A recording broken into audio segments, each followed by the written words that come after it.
ഹജ്ജ് യാത്ര കരിപ്പൂരിൽ നിന്ന് പുനരാരംഭിക്കാനുള്ള നടപടികൾ ഉടനുണ്ടാകുമെന്ന് മന്ത്രി കെ.ടി. ജലീൽ.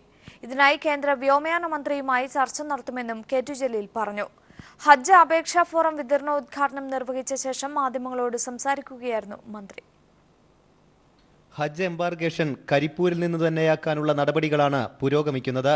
ഇതിനായി കേന്ദ്ര വ്യോമയാന മന്ത്രിയുമായി കൂടിക്കാഴ്ച നടത്തും. അല്ലെങ്കിൽ ഹജ്ജ് എംബാർക്കേഷൻ ഇത്തവണ ഇവിടെ നിന്ന് തുടങ്ങാൻ കഴിയുമോ എന്നുള്ള കാര്യം സിവിൽ ഏവിയേഷൻ മിനിസ്ട്രിയുമായിട്ട് ബന്ധപ്പെടും. മന്ത്രിയെ നേരിട്ട് പോയി കണ്ട് ആ കാര്യത്തിലൊരു അഭ്യർത്ഥന നമ്മൾ നടത്തും. വലിയ വിമാനങ്ങൾക്ക് അനുമതി ലഭിച്ചില്ലെങ്കിൽ ചെറുവിമാനങ്ങളും ഹജ്ജ് യാത്രക്കായി പരിഗണിക്കും. ഹജ്ജ് ഹൗസിൽ പുതിയ അഡ്മിനിസ്ട്രേറ്റീവ് ബ്ലോക്കിന്റെ നിർമ്മാണവും ഉടനെ തുടങ്ങുമെന്നും മന്ത്രി പറഞ്ഞു. പുതിയ അനക്സിന് ആവശ്യമായിട്ടുള്ളത് എത്ര പണം ആവശ്യമായിട്ടുണ്ടോ അത് സംസ്ഥാന സർക്കാരിന് കഴിയുന്നത് സംസ്ഥാന സർക്കാർ നൽകും. കേന്ദ്ര ഹജ്ജ് കമ്മിറ്റിയിൽ നിന്ന് നമുക്ക് നമ്മളുടേതായിട്ടുള്ള ഒരു വിഹിതം ലഭിക്കും. ഹജ്ജ് ഹൗസിൽ ഇക്കൊല്ലത്തെ ഹജ്ജിനുള്ള അപേക്ഷാ ഫോറം വിതരണത്തിന്റെ ഉദ്ഘാടനത്തിനെത്തിയതായിരുന്നു K T. Jaleel. V. Abdurahman MLA യും ചടങ്ങിൽ പങ്കെടുത്തു.